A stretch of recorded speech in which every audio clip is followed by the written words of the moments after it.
Welcome in to the DNVR Avalanche Podcast. We've got Big E, we've got AJ, we've got Rudo coming to you live the day before the NHL draft. We'll get into some draft conversation, but a good amount of other news to talk about around the NHL as well.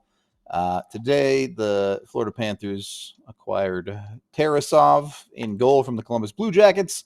I don't know that we really need to dive into that one too much. Bobrovsky sealed the number one there, so nothing too crazy on that front. However, last night we did see JJ Peterka get traded to the Utah Mammoth from Buffalo in return for Michael Kesselring and Shane Doan, and that is certainly a trade of all time. That is certainly a thing Buffalo could have done, and they did in fact do. But why is my first question. And number two, can Buffalo get relegated from the NHL? What are we doing, Buffalo? Please stop. I can you guys explain this? Makes sense. Go ahead there, AJ. I'm going to give you the floor, buddy. Yeah, I think it's big braining it a little bit. I think that there was a little bit of sticker shock with Josh Doan and Kesselring, because Kesselring's not such a well-known guy, but he's big, he's mobile, he's pretty good offensively, he's got a really high compete level. I think he's a really underrated player, and I think he's going to be just what the Sabres needed in their second pairing. And he's still really young, so they could lock him up, and he could be part of what should be a really good Sabres defense. Should be a really good Sabres defense. And I think, Josh Doan's like solid player, right? And he's still really young. 6 guy. Unproven at the NHL level.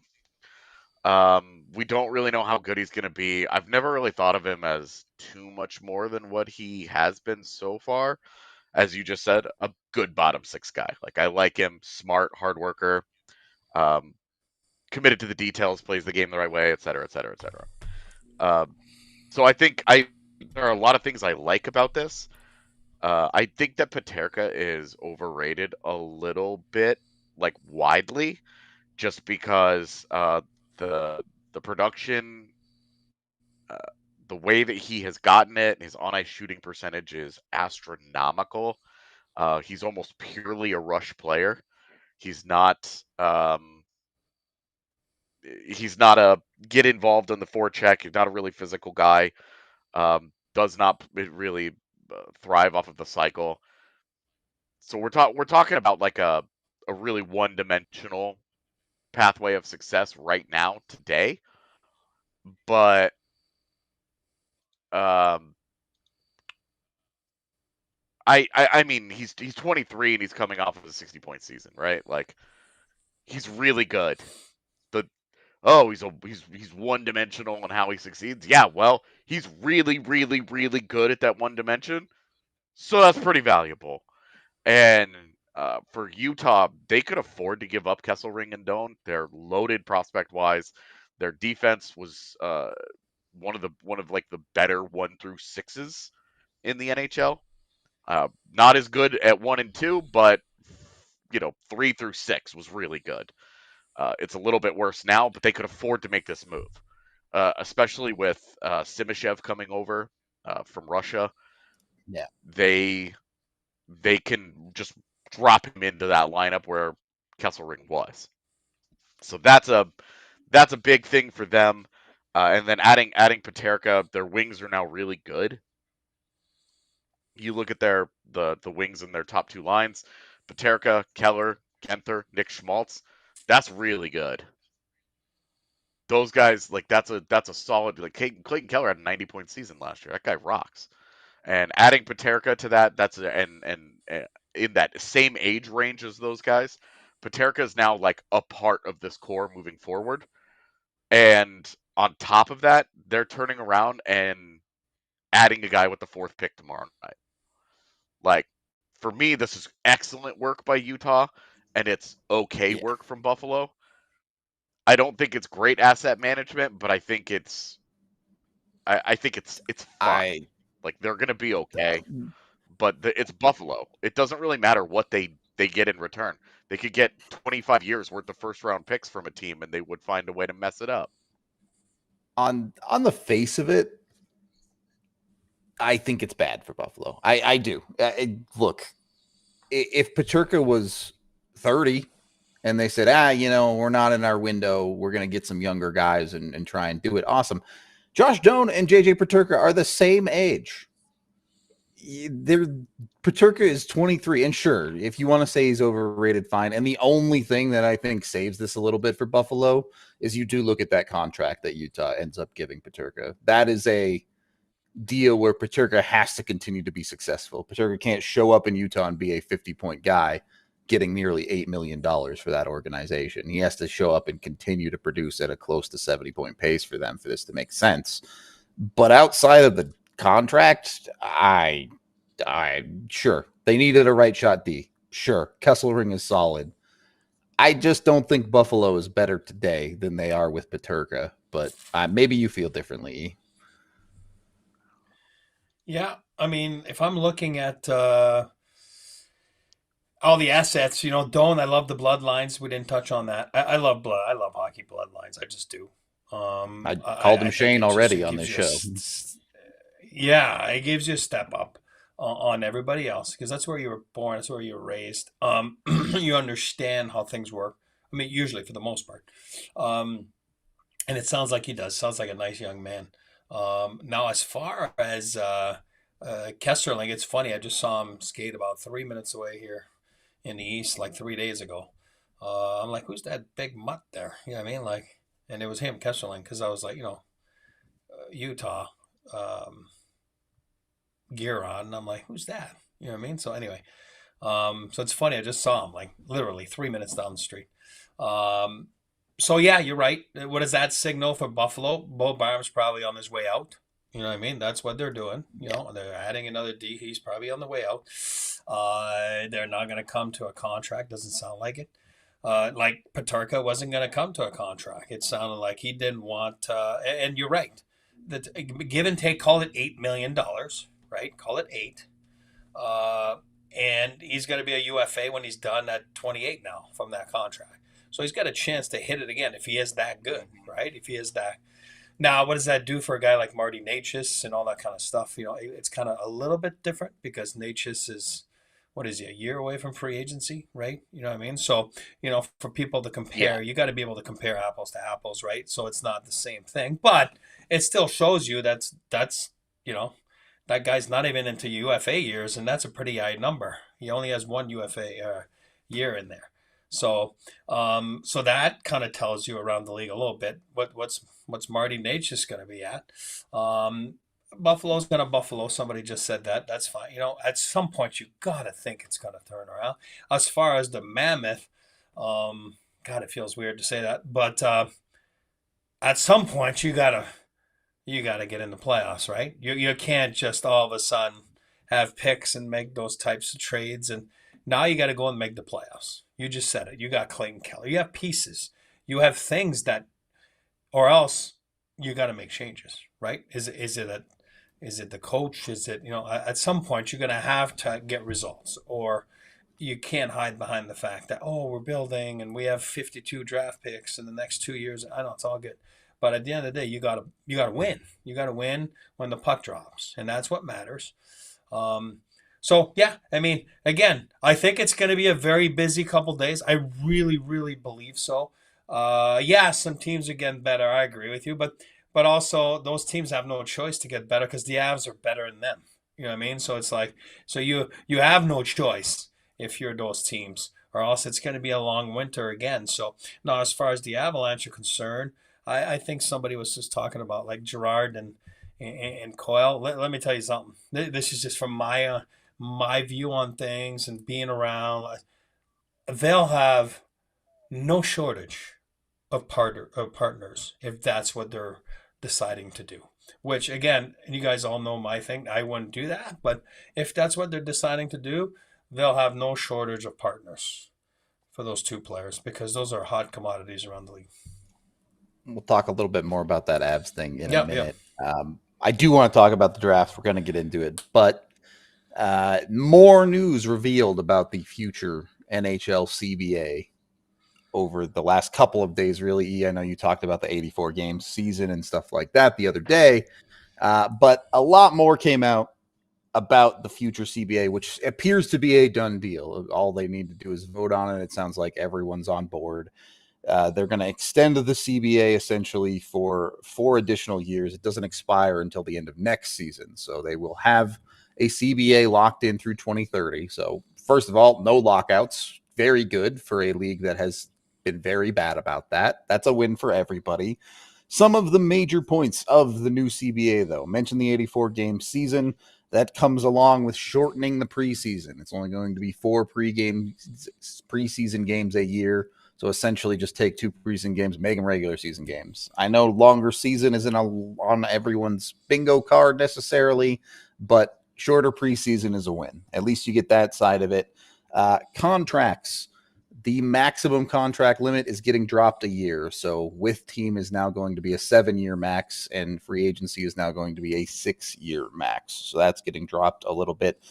They also haven't really explained it, but there is supposedly some sort of playoff salary cap mechanism to at least make it more difficult to do shenanigans like we've seen so very often over the last handful of years.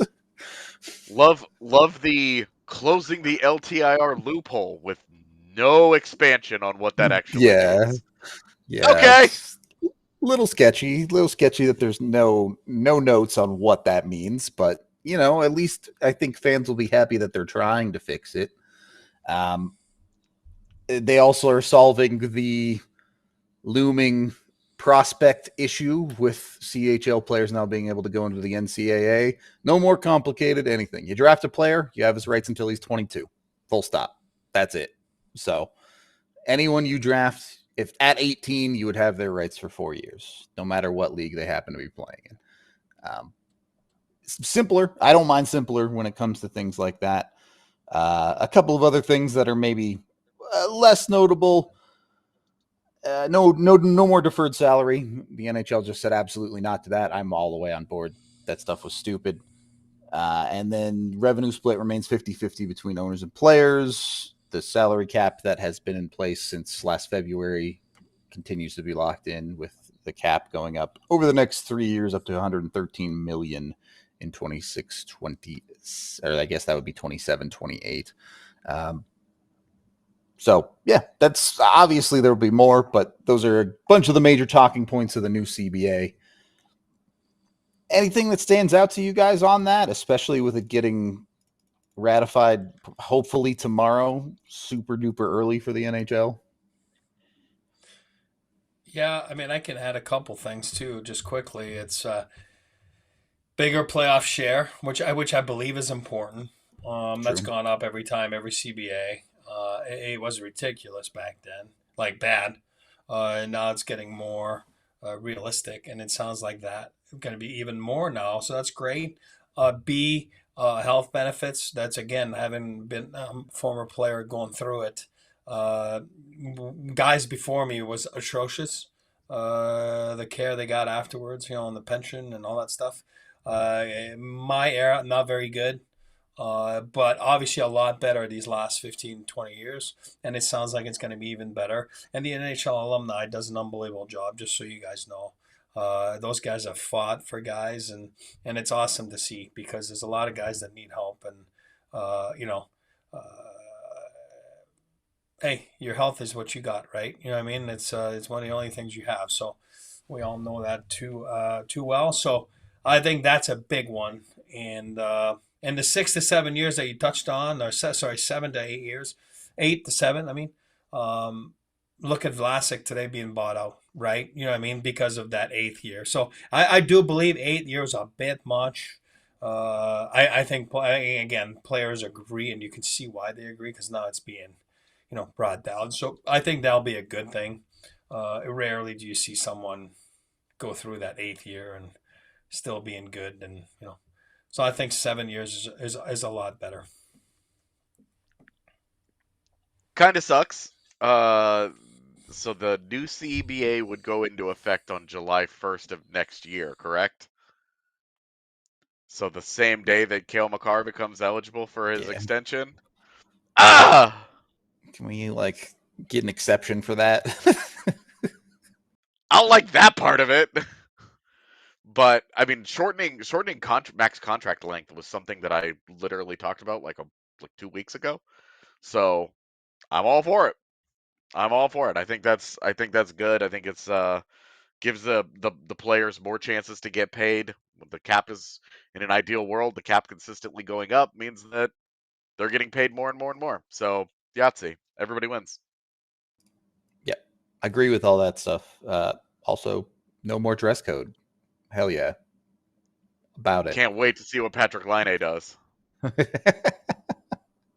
I might not want to know, but either way, we do have to pay a few bills here first. So let's make sure we're doing that and paying our bills as well before we jump into our next segment here, as we are brought to you by the folks over at Cake Mortgage. Look, if you are a regular employee of a regular company, you get a W-2, your income shows on your tax return. Traditional lenders love that stuff because it's simple, but it gets more complicated if you are a business owner. By maximizing legitimate business deductions, expenses, business owners can reduce their taxable income and keep more money in the business. That means that their tax returns show little income. Most lenders don't understand this type of complex income, so they get denied for home loans and refinancing. And that's where Cake Mortgage comes in. Cake can get business owners approved by validating your cash flow through bank statements, certified profit and loss statements, or business tax returns. It's a great option for creative professionals, contractors, tech entrepreneurs, business founders, freelancers, and anyone who eats what they hunt. You can jump in with Cake Mortgage today. You can head to the link in the description of the show to get started, or you can see on screen there. Go to cakehome.com or 1-888-Eat-CAKE. Did I add one too many eights in there? I might have. Cake Mortgage won't do that, though. They'll take care of you. Cake Mortgage Corp, equal housing lender, NMLS number 1734623, licensed in Colorado by the Division of Real Estate. Of course, terms and conditions apply. Check out that link in the description. Once you are all set up with your mortgage, with your new business owner self, make sure you're also getting into the official vehicle of DNVR, which is, of course, Toyota. They're also the official vehicle of the Colorado Avalanche, by the way. Whatever you're looking for, Toyota has a vehicle for you, whether it's the SUVs like the 4Runner, whether it's their trucks like the Tundra, or whether you're just looking for a daily driver. They've got a ton of different options, 17 different models with all-wheel drive or four-wheel drive available that will get you where you're going, whether it's questionable weather on the roads or if you're going off-road and having a good time. You can also get the most low or zero emission vehicles. Toyota has more combined than any other automaker out there, including 16 different hybrid and different types of hybrids too, including trucks. You want a hybrid truck? The Tundra iForce Max. They've got it over at Toyota. Go get with them. Visit your local Front Range Toyota stores today, including AutoNation Toyota, Rapo Centennial, Corwin Toyota in Boulder, Groove Toyota in Wilton, Mount State Toyota in Denver, Stevenson Toyota East in Aurora, and Stevenson Toyota West in Lakewood. Again, Toyota, the official vehicle of us here at DNVR and the Colorado Avalanche. Toyota, let's go places. Second period of the DNVR Avalanche podcast. Look, yes. Before we jump into this, can I just about this Buffalo Utah thing? Sure. We talk about how the Central Division is just like this gauntlet, right? It just keeps the arms race is now like top to bottom in the division. You see Dallas is doing everything possible to load up once again, and somehow is in the middle of like all the big free agent and trade conversation. I don't know. We'll see what they do, but they're right up against. Yeah, the Avs are up against, like, they have to trade Robertson, Dumbo, Labushkin. Like, they've got to clear a ton of money out to do any of this. Whatever. Yep. They're really good, even if they do nothing else right now. They're still really good. They've got a hole. They're still really good. Colorado has its weaknesses, still really good. Winnipeg, really good. I'm not sure that Jonathan Toews is the answer there, but certainly regular season heroes. They're not going to be easy. Yeah. yeah. Like it's such a good division, and then they added Peterka, but from Utah added Peterka, but the Central Division also has picks 3, 4, and 5 in the They draft sure tomorrow, do. and Nashville has 3 first-rounders, and it's They just sure like do. it's an insane amount of talent, and then you look and it's like, why can the East not get it together? And then you look and you see, okay, reports are coming out that Buffalo had offers for Marco Rossi, for JJ Peterka, that they said no to. It was Marco Rossi plus that they said no to. They had Jordan Kyrou that they said no to, and they took Kesselring and Doan. I don't Kesselring understand this truther. organization. For like a year and a half, I've been a Kesselring truther, so like I should be the like, guys, this is really underrated. This is actually really good. Just wait, he's gonna be great. Just trust this. It's really no, nonsense. It's unreal that they would turn down Jordan Kyrou for that guy. You should not be allowed to be this bad at being a GM. You should not be allowed to run an organization this poorly. That's all I wanted to add on. Sure.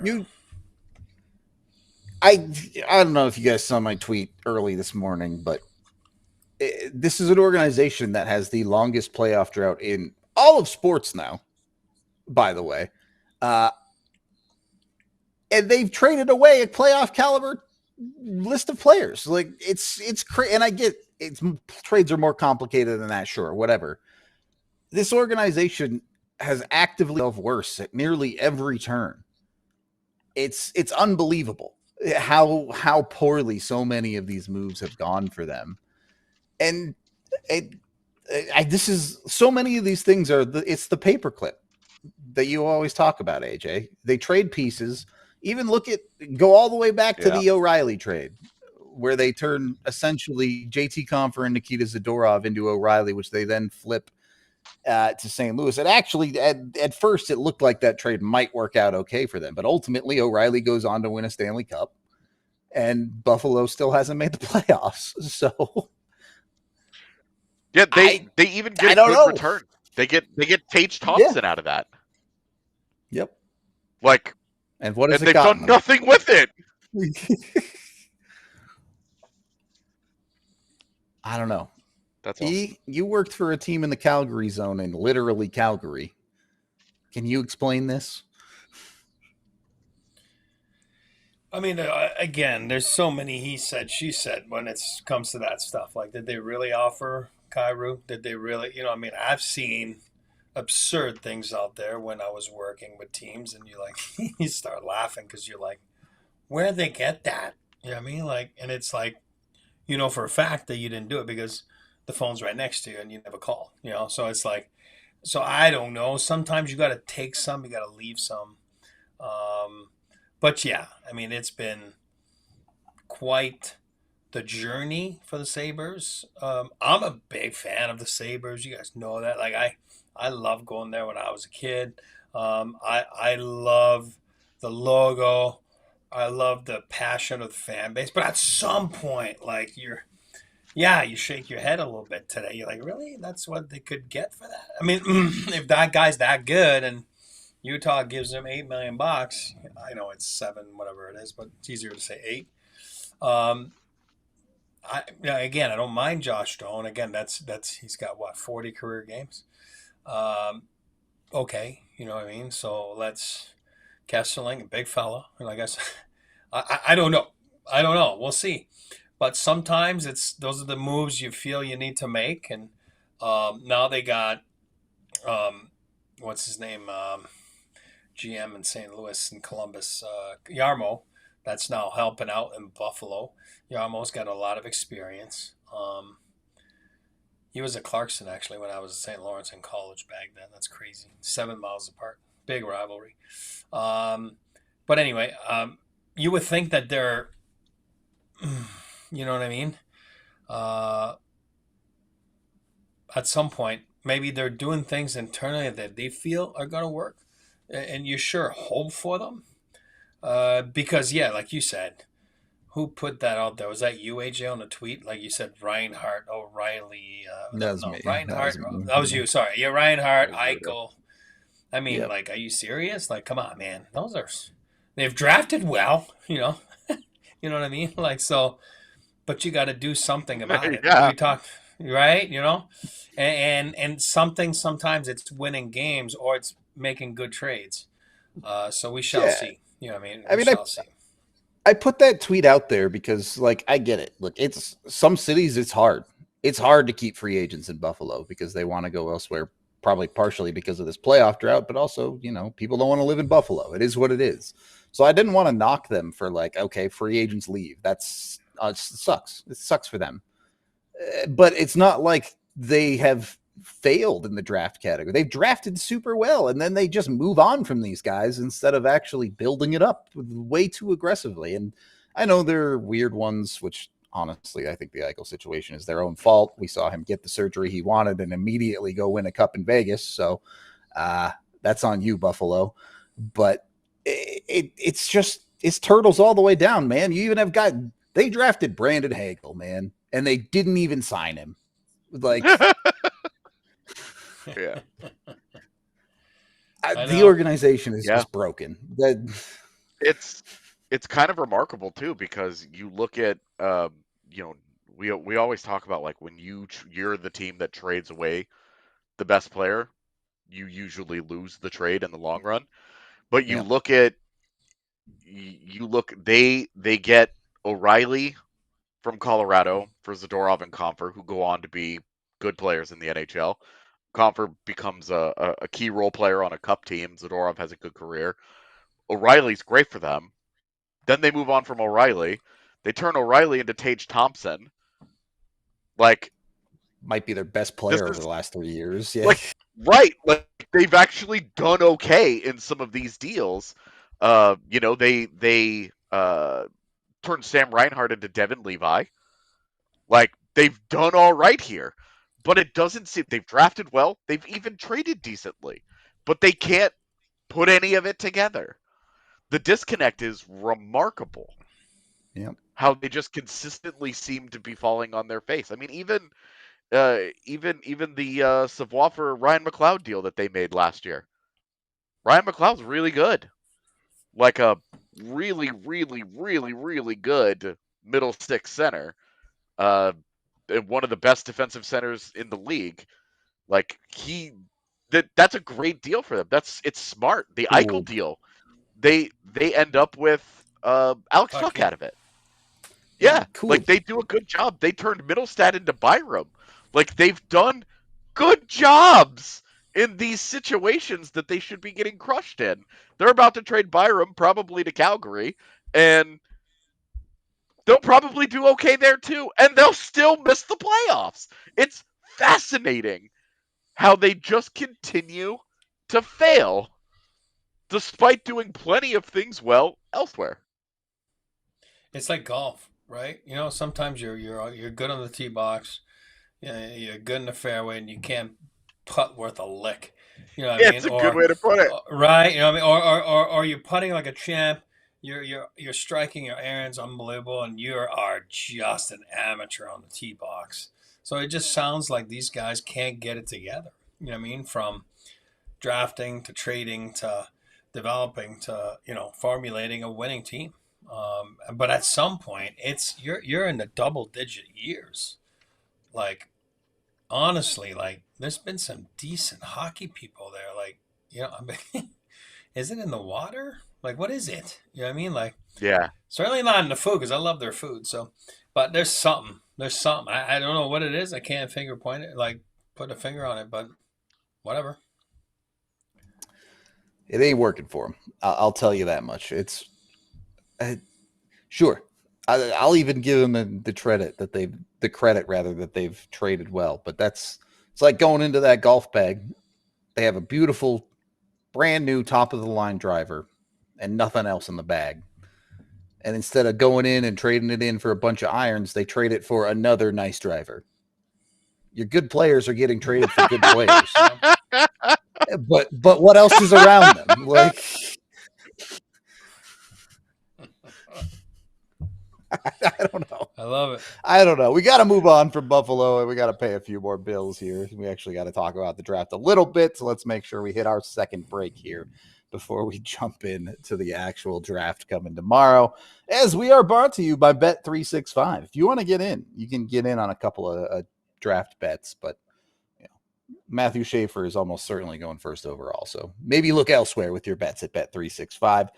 Go, what, that Chinese Jokic went 16th or something? That was crazy, right? That was shocking in the NBA draft. I don't know anything about the NBA draft, to be honest with you, but at Bet365, whatever it is, you can bet on it. Make sure you jump in with them. Use the DNVR 365 code when you sign up. When you use that code, you put $10 in your account. You bet $5 on anything. Win or lose that bet, you get $150 in bonus bets to play with. It's basically free money that you can jump in. If you win, awesome, you're up. If you lose, well, it was free money anyway. It only cost you $10. So jump in with Bet365 and the DNVR 365 code today. Those bonus bets can be used on spreads, totals, player props, futures, and more. Whatever the movement, it's never ordinary at Bet365.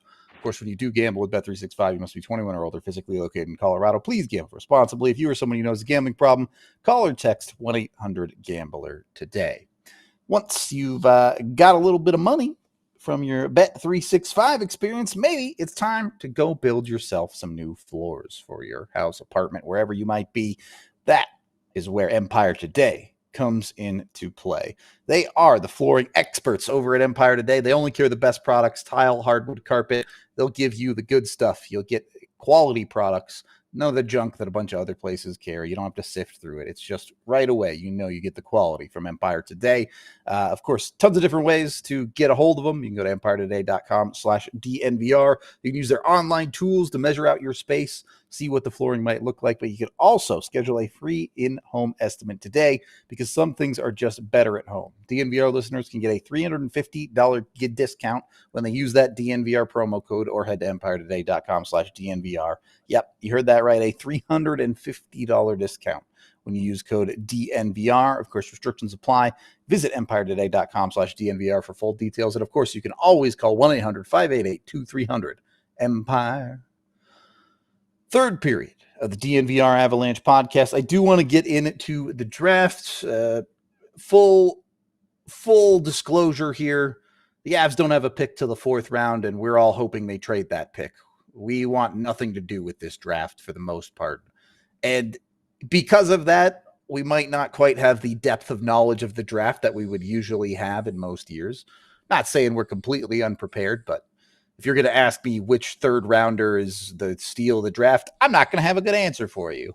I'm not that deep on this year's draft. The first round, however, we at least know what's going on. And so I'm curious your guys' thoughts. Just a precursory overview look. A lot of people are saying this draft looks pretty thin. A lot of the top guys have Schaefer and Misa at the top, and then maybe a group of second guys, and then it seems to fall off. Are you guys in agreement? Is this draft kind of a weak year? It's sort of a strange year, because normally there's like one or two, like that small cluster at the very top, right? Yeah. Then there's like another cluster of like really good guys, and then a bigger cluster of like pretty good guys. That third cluster doesn't exist this year. It's the elite guys at the top, the pretty good guys through about 6, 7, and then everybody else after that, you're like, well, if he makes the NHL, that'll be cool. It's not a good class, man. But of course, it's easy to say that before the draft has even taken place, right? And I always tell people 2017 wasn't a good class either. Then you go and you look at the top of that draft, and you're like, Nico Hischier, Miro Heiskanen, Cale Makar, Elias Pettersson, ended up being a really good class. Like, turned into some really good players there. So as of right now, doesn't look great. Does not look great. I'm not about it. It really it's bad. Well, next year they say is better. Again, that's just a consensus around the league.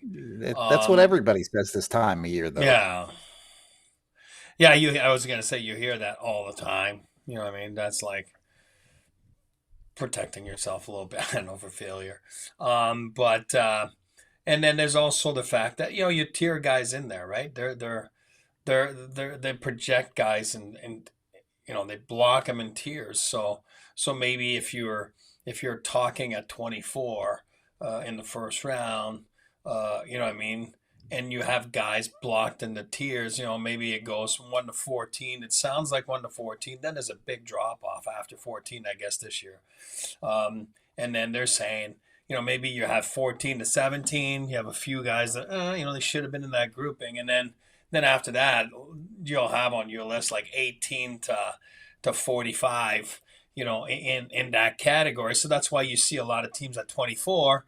They're saying, oh, okay, well, maybe the phone's going to ring and we'll give our 24th and then we'll go get whatever, 35 and 41, you know what I mean, where we can get two of our guys that we've tiered in there, right? You know what I mean? So that's kind of where this is the type of year it sounds like you might see a lot of that stuff tomorrow. So we'll see. But then again, I talked about it in the pod the other day. You weren't there. Like, they're kids, man. They're 18. Jesus. Like, it's just, again, it is so hard because this is what I found. Amateur scouting is an art over the years. I respect those guys so much.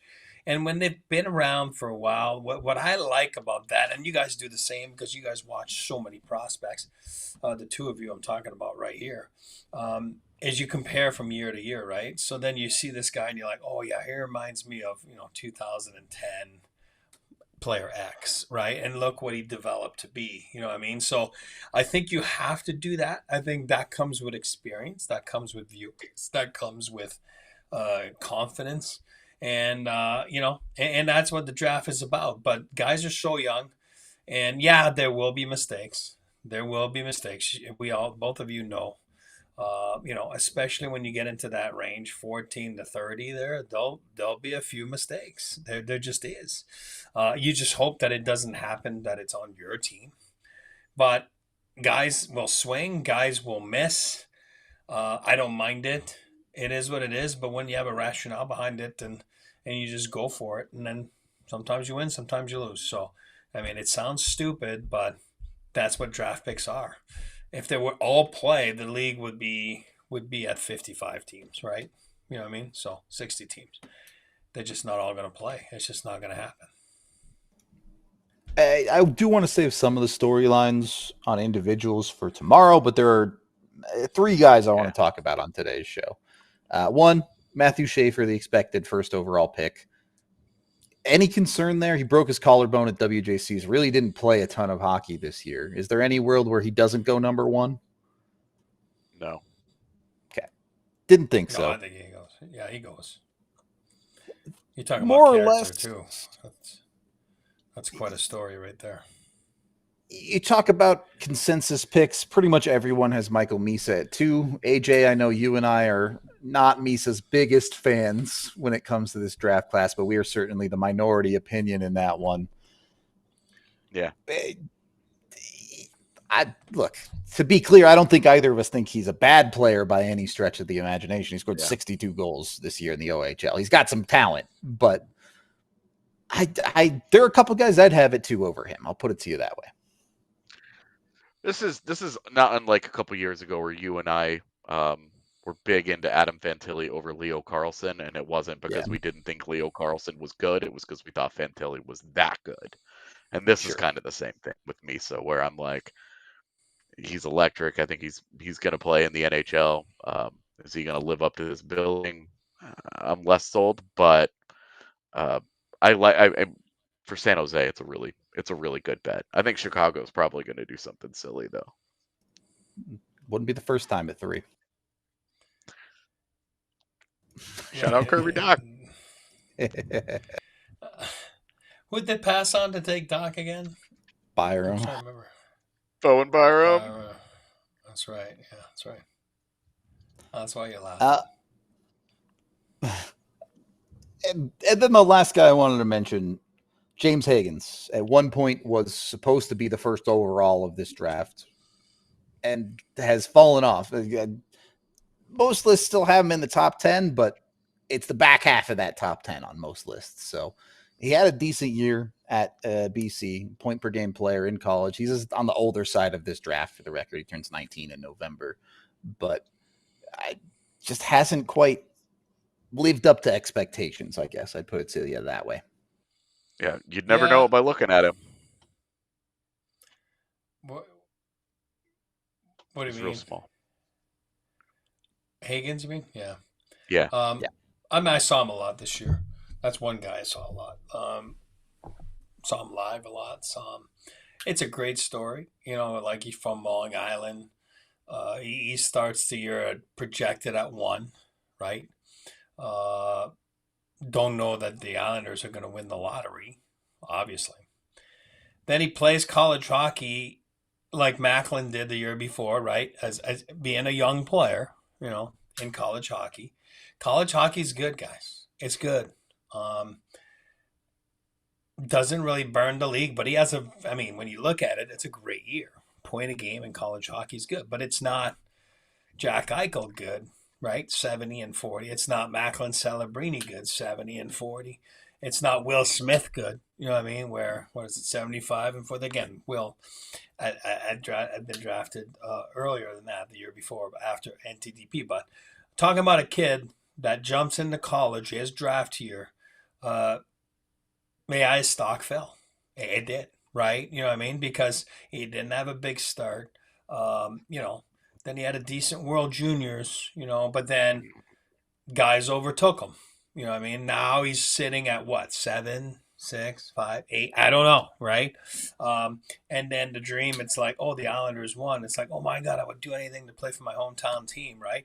So, I don't know. And it sounds like you can't pass up on Schaefer. You know what I mean? If you're Matthew Darch, that's brand new to the job, that'd be a tough one, because some people are saying, well, look, take Higgins, but take him at 5, you know what I mean? Where, try to trade up, you know what I mean? And then you can pick up a player. And that, at the end of the day, then you look back 5 years later and you're like, wow, we let go Schaefer. You know what I mean? So those are dangerous moves. Those are risky moves. I think you take the best player available, at 1. You're not talking about a 24, we talked about 5 minutes ago. You're talking about 1. But those things happen. Quick story. My dad's first. Well, they do happen. Like, top 5 picks almost never get moved, man. But that's exactly, again, top 5 is different. If you go back to, again, Nordique's my dad's first draft, for example, he wants to make a splash. You got to change the culture of the team, right? And then I'm trying to remember, don't quote me on the numbers. I believe they had the 6th overall, give and take, or 5th overall. And that was the Brett Lindros draft. And remember Lindros, the dad, said he's never going to play for Quebec, and the trade happens. And then now it's Brett's turn. And he's, he's being looked at by Mr. Lindros and the agent. Don't you take him? And my dad, as you guys know, he kept everything close to his vest. And he's like, oh, yeah, I'll take him. I got no problem. If I want to take him, I'll take him. And then New York Islanders panicked that they thought they were, oh my God, he's that crazy. He's going to take him. When you play poker, right? He's crazy. Yeah. He's going to take him. Are you serious? So then the phone rang at the table, and I don't remember, again, don't quote me. Let's say the Avs, Nordiques, obviously, had 6, and Islanders at 9 or 10. And they said, no, we want your pick. And it's like, no, I'm taking Brett Lindros. And then they're like, oh my God, he is not bluffing. He's doing it. They weren't going to take Brett Lindros, but I'm just telling you, when you're a good card player, you're a good bluffer. Then they ended up with what? It's a big part of, piece of Avalanche history. They ended up with Yui Krupp. Just because they flipped from 6 to 9, the scouts said, we're taking Wade Belak. God bless Beeler. God rest his soul. But, is he going to be there at 9? Yes. Perfect. So that's who we're taking at 6? Yes. Then you make the deal, and then you get a free guy that ends up scoring the overtime goal for your city's first, championship title. So it does happen. You got to be careful. You got to be sure of your stuff. But I think at 1, 2, 3, 4, like, man, that is risky. You know what I mean? To do those types of things. when you have generational player. Like you're saying about, they're saying Schaefer's like one of those guys. So I don't know. We'll see. Do we know the last time a top 5 pick the was moved? upside proposition. The first pick has never been moved, right? I mean, I know players that are picked first get moved later, but I don't think the first pick has ever moved. I think it might be top 3 has never moved. No, it's the top been pick was moved. moved They've in been moved. Rick Fleury was Nash's moved. year, wasn't it? In what? Fleury, I want to say Wade Redden, not Wade Redden, Phillips, in Ottawa, Yashin. Those were flipped. Fleury was flipped. Vancouver, the Sedins, didn't he flip a few? I mean, it's happened, Yeah, you're right. And Chuck's right. They Hagen did he something went to to 2 and BC. 3. Yeah, you're right. Berard, the Rick Nash Brian pick, Berard, back that then, was same thing. that was moved. Those don't touch those this. were like I'll give you that. unprotected It's been a long time. picks, though, right? That wasn't like they knew they were picking there.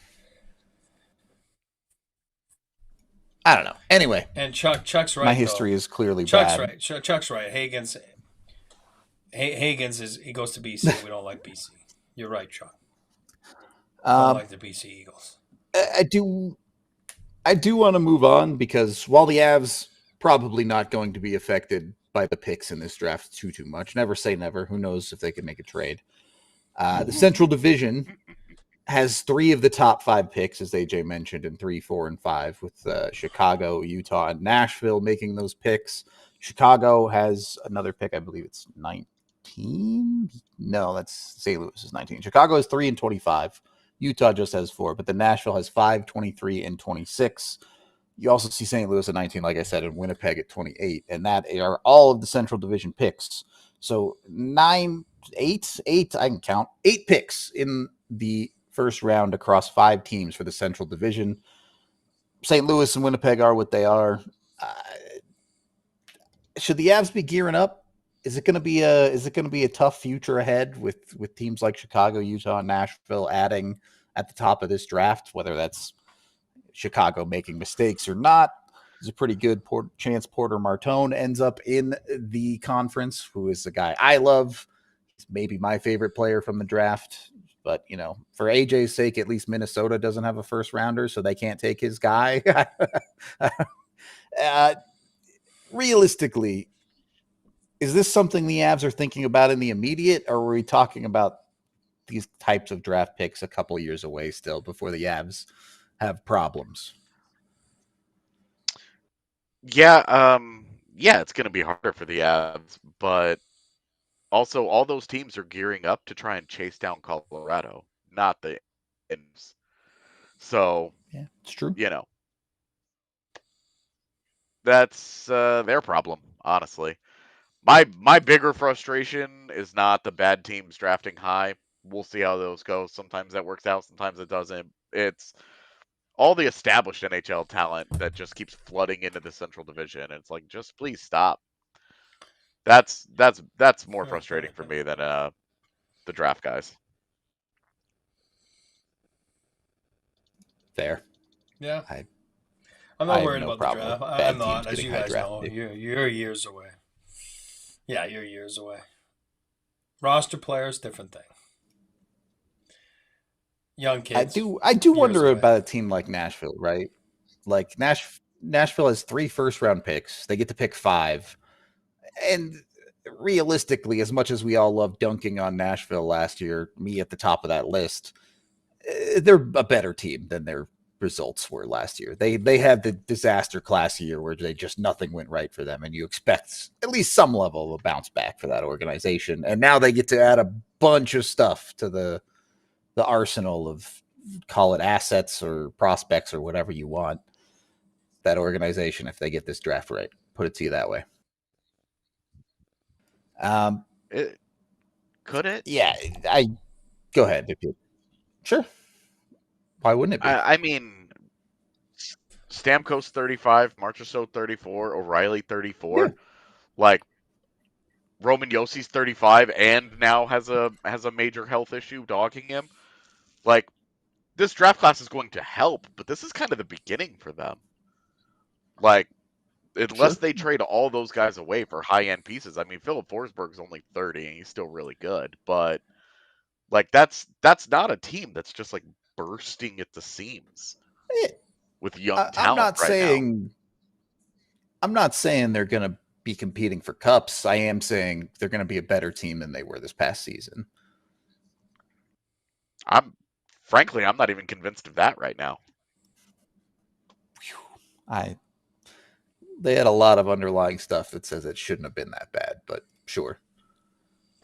They did. I do. They did, but they're also all I those do want to guys are move a year on, though. older. You're not wrong. Like the age curve is going to assassinate them at some point. It's gonna happen, but I do want to move on to the Avs. I do want to talk about them a little bit. Obviously, actual draft, nothing to talk about on Friday.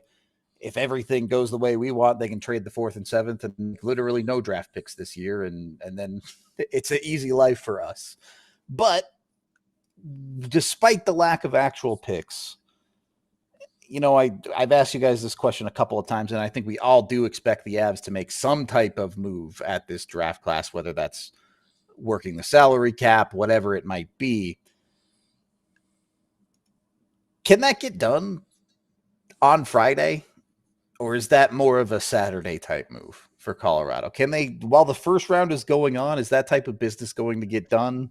Or do you do that on day 2 when people have a little bit more time, when there's other stuff going on? I think you do it probably on day 2 because teams see what the draft board looks like and they go, we don't really like this class that much anyway, so we're gonna trade 2 second-round picks for Charlie Coyle. Just spitballing, like I'm just literally just making this up, something like that, right? Sure. And then the Avs, the earlier the Avs do it, if the Avs do it right then an entire year's worth of scouting is about to get burned to the ground, and they get those guys into their system right away. And then they can get on with their business of spending Charlie Coyle's money, replacing him, et cetera, et cetera, et cetera. They can get on with whatever they're going to get on with. And the Avs would have to make that move knowing, like having an idea of what's coming next, like what their kind of overall picture looks like, and not just go, okay, well, we trading Charlie Coyle, now what? Like they're gonna, it's part of a multi-layered plan of attack there, and the draft just gives you what AJ means it's to one of those say inflection is points. no one would ever tamper with free agents ever, and no one has ever talked to a free agent before free agency actually happens. It's mostly but yes, just no, I agree with your that point. The draft picks today are more valuable than a draft pick tomorrow. For sure. Yeah, and you always evaluate. You always evaluate at the end of the first night there. You're always going back to your room and your war room, and you're like, okay, there's usually food in there. Food is a big part of it, right? NHL, never a hungry league.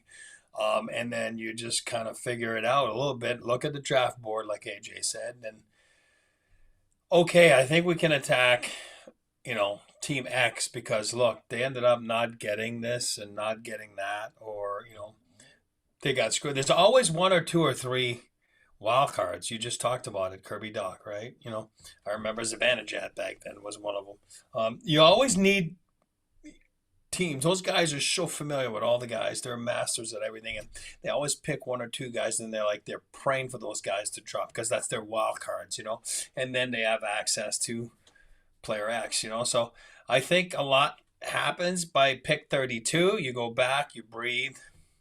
You're right, and then all of a sudden tomorrow's another day, right? You know what I mean? Because now you get to do a couple more things. But if the Avs need to do their business today, tomorrow, then that's fine.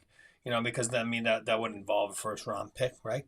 And it's all the way up to when you're called upon. At the end of the day, the phone always rings. Are you sure? Are you sure? No, you're like, yes, I'm sure. I'm taking my pick, right? And it's like, and that's the beauty of being on site with everyone there. It's so much easier. You walk over to talk to the table next to you. Like, it's just so much easier. It'll be interesting to see. Again, I'm not saying it's impossible. Obviously, the NFL does it and all those teams, but it will be something different for some general managers tomorrow. You know what I mean? That they're not used to doing it that way. You know what I mean? Where they're going to be like, oh, wow, this is when I go for a walk usually. You know what I mean? And, go grab, someone. But I don't know. We'll see. I mean, at the end of the day, the Avalanche, they have a plan in place. And So the worst thing you can do at the draft is to not follow your plan. And, and then that's when you get kicked in the face sometime. But, if you follow your plan and you've rehearsed it, you've thrown rocks at it, you role played it, whatever you want to call it. You did everything. Then you're ready, and then you go from there. That's what good teams do. Well, if you think the Avs messed it up, you have an opportunity to do it your way, as we will be doing a Roast My Roster on Monday, the day before free agency. So make sure this weekend you're going over to Puckpedia, getting your rosters in with their Be a GM tool. Make sure you put DNVR in the title to let us know to look at your roster. Look, you can do it when you want. Maybe try and get them in Saturday afternoon, Saturday evening after the draft is done, so you know what the Avs have done at the draft if they end up doing anything. It's a bit of a tight window for us, but we're gonna put the rosters out there on Monday. So I make sure you get yours in. Like I said, use the DNVR in the title. Should be a fun show on Monday for you guys. We can see what you think the Avs should do in free agency. And then I want to ask you guys one last question on the show today. It's a bit of a what if, so, just bear with me on it. But let's say you get through Friday, you get through Saturday. We're doing our wrap-up show for the draft on Saturday, and the Avs have done nothing at this draft. They make their 4th pick. They make their 7th pick. And that's it. No trade gets done. I guess, when does it start to be crunch time on the Avs making these moves? Because, yes, we know they can go over the cap in the offseason. They can still sign the free agents that they want to, for the most part, unless they're really looking at spending a lot of money. But that's going to hurt their leverage in moving out cap value later in the offseason. So at what point does the business have to get done, or at what point are you starting to get concerned if it's not done?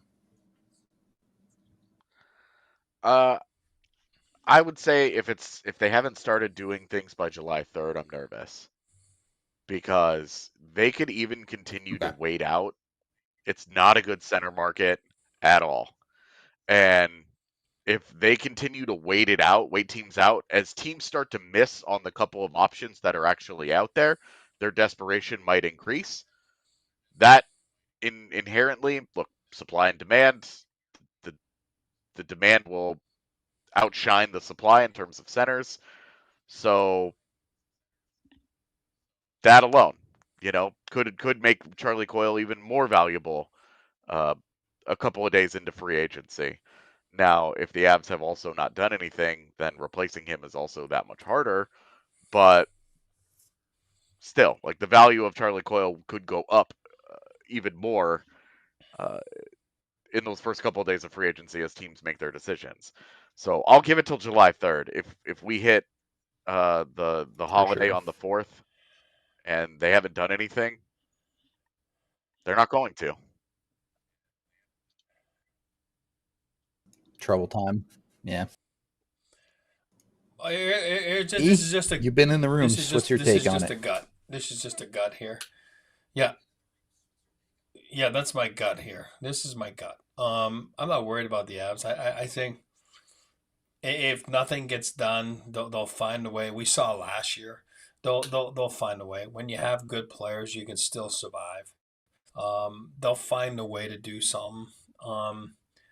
But what I think, this is just a gut, is Marner's been pretty complicated in my book.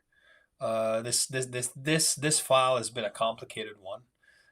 I do believe that file doesn't get solved. And I know a lot of people are talking about it to get that 8th year. We're talking about that CBA, right? 8th year. It's being taken away for a reason, right? You know what I mean? So because it's kind of dumb, right? It's good for players. It's dumb for teams. And you hate giving it away because it's not going to work out. So now if it's Marner, if he goes to July 1st, guys, he doesn't get that 8 year, right? We all know that. So there's a lot of people are saying they're working on a sign and trade right now, which would give them. Sorry to cut you off, E, but we are headed into overtime here, so I do have to cut you off a little bit. But Continue the conversation online at thednvr.com. All right, keep going. Yeah, I mean, as we all know, so it might work. A lot of people are saying it's Vegas. You'll know that in the next couple of days, right? But then you get that 8th year, right? Now to facilitate that, whatever, and then the Leafs would get something in return. Some people are saying William Karlsson. Is that true? Could that work? Yeah, I can see it. I can see it. Now, I think if you don't see that before the first, like a sign and trade, for that 8th year, I think you're going to see a little bit of a logjam, because I do believe it's been a complicated file, and I do believe it takes days, not hours. And that will logjam a few things if he hasn't fallen off the board. You know what I mean? Like on July 1st at, first couple hours. That's just a gut. That's just a gut feeling. I could be dead wrong. But, if he gets that 8th year and there's a sign and trade here coming up, sure. I still think that Toronto, they lose him basically for nothing. But, I do believe that if not, it could go well into days into July 1st as free agency. So that's just my gut. All right. So not feeling too much pressure to make sure things get done at the draft necessarily for the Avs. And yeah, we'll see. The market, there are multiple dominoes to fall, and the Avs might not necessarily be first in line on that list for sure. We'll put it to you that way. Any final thoughts on the draft, or are we good to go, boys? Excited for tomorrow. Good to go? I'm excited. Right. I'm good. Yeah. We will be live for the entire first round of the draft tomorrow. Come join us. We'll be hanging out, kicking it, watching along. I know the Avs don't have a pick, but there's always some shenanigans on day one of the draft, round one of the draft. Especially this year, it's going to be weird with no teams there. I don't know. Come watch with us. It's kind of a fun time. We'll make fun of everybody when they make bad picks, and then we'll be wrong about it years later, and I'll look like an idiot like I usually do. So all good. We appreciate everybody watching. Yes. It's, we're getting towards July here. We still have over 100 of you here watching live. We appreciate you all a ton for that. We will be back tomorrow. Again, 5 p.m. Mountain is when the draft starts. So join us live then. We appreciate you, and we'll see you tomorrow. We all silly like the mayor.